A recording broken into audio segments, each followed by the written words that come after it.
नमस्कार, मी सुमित शंकर सावंत आणि तुम्ही पाहताय TV9 मराठी। या बातमीपत्रात बऱ्याच महत्त्वाच्या बातम्या आपल्याला बघायच्या। तर सुरुवातीला एक महत्त्वाची बातमी आहे। माणूस किंवा नेता गप्प बसला की समजायचं घोटाळा झालेला आहे।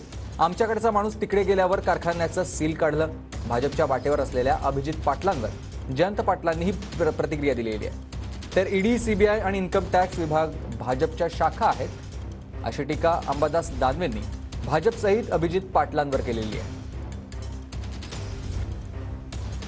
काही दिवसात 2-3 दिवसात मोठमोठे वजनदार नेते गप्प बसवण्याचं काम चालू झाले। माणूस नेता गप्प बसला की समजायचं काहीतरी घोटाळा झालेला आहे। लोकांना खरेदी करण्याचा कार्यक्रम आणि मनीषा आता शेवटच्या टप्प्यात काहीच जमत नाही म्हणून सुरू झालेली आहे। मला आश्चर्य आहे की राज्य सहकारी बँकेनं एक कारखाना सील केला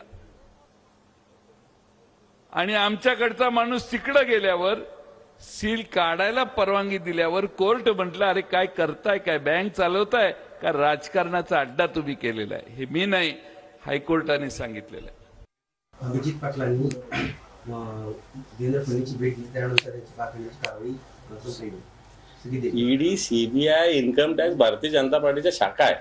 मला तर वाटतं त्यांच्या ऑफिसवर जाऊन बोर्ड लावून टाकावे, ईडी, सीबीआय कडे भारतीय जनता पार्टीची शाखा म्हणून।